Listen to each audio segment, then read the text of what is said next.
How do you think the whole like monitoring goes, like, you know, keeping up with, I mean, there's billions of people on the internet, and, you know, supposedly we're all being controlled and spied on, and, you know, Snowden came out with the whole thing, and then like don't you think it would be kind of impossible to stay in touch, like, you know, to spy on everyone that's using the internet?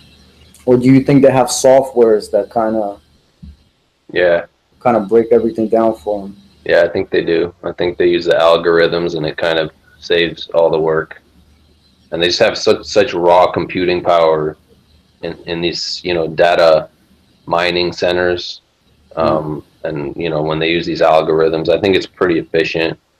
And they're looking for keywords and stuff anyway. You know what I mean? They're looking for specific things that people say, you know, audio or text or whatever, and those are like red flags for whatever reason. You know.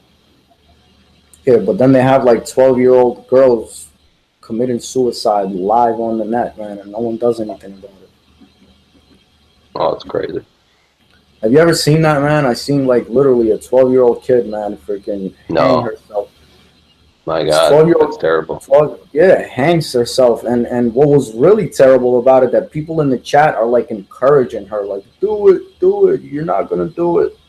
Yeah. uh, yeah, there's some, I don't know why, but when you look at like YouTube and then you go to the comments, it's like something happens to people's brains in the comment Negative shit. section. Yeah, it's like, you know, they say all these horrible things that like you would never say that to someone in real life. You just wouldn't. It's strange. I mean, I think it's kind of like because you're behind a screen and, you know, you get this ego rush, just say whatever you want.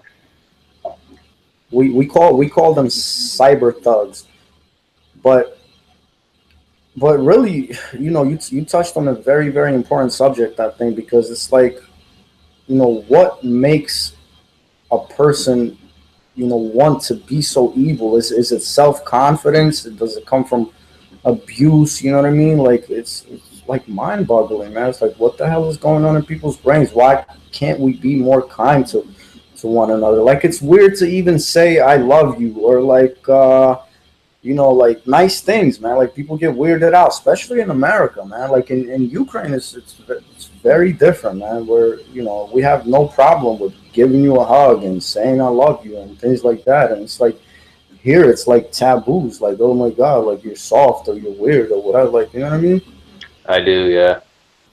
Like, where does that evil seed come from, man? It's do you think it's because, you know, going back to what you talked about in the first video, man, to, you know, to the devil being very much present and very much, you know, able to tap into people and to kind of.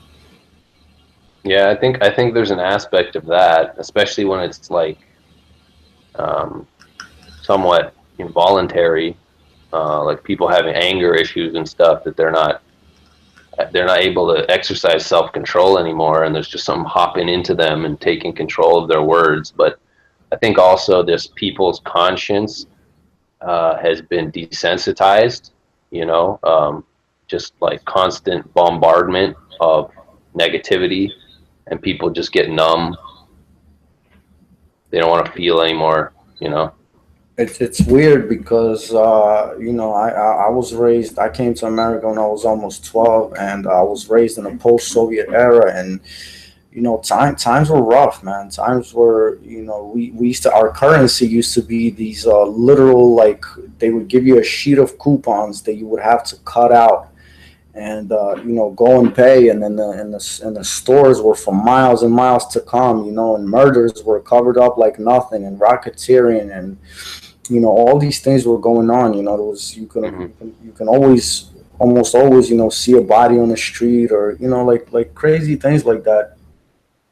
And but and yet there was so much more kindness, much like suicides, we didn't even hear about it.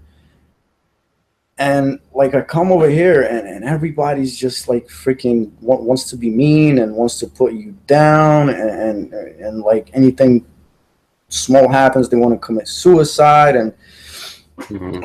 I don't know. It always, I don't know. I always wonder about that. Why are these more developed countries? You would think that, first world countries or whatever you want to call them, that should be leading the world and setting an example and like. But I guess it's it goes back to everything that you said, man. The brainwashing. Yeah, exactly. I would say, put it this way, the sorcery apparatus, in other words, the whole media complex of radio, TV, internet, etc. It's so sophisticated and it's so inescapable in the West. They're just constantly casting some kind of, frequency out there. You know what I mean? And they're putting these spirits on people through these frequencies. When do you think all of that started? Do you think it started with the radio in the West, or like when do you think it really went in full effect?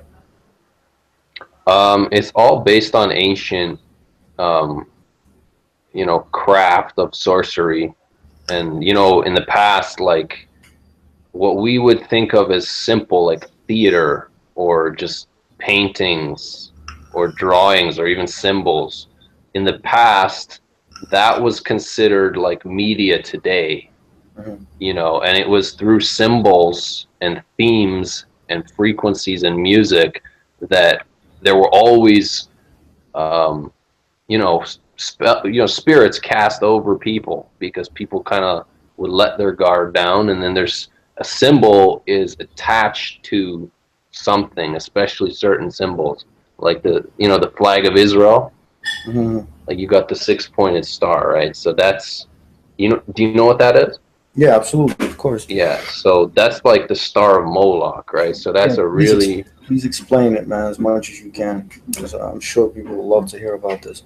that's a very ancient form of symbology that was used during child sacrifice ceremonies. So tied to that symbol, you have an entity and a lot of negativity. So when you have a symbol, even like a picture, it represents a certain spirit, or represents something, right? It has a spiritual side to it. There's something behind it, behind the physical. So that was how people were controlled just in older societies without hyper sophisticated, stuff like, internet or Wi-Fi or whatever. But now I think it's just, they've gotten so good at, penetrating the mind with different frequencies and symbols. They attach meanings to frequencies, and you're constantly in front of a screen, and the screen is a frequency, and it's just constantly affecting your state of consciousness. You know what I mean?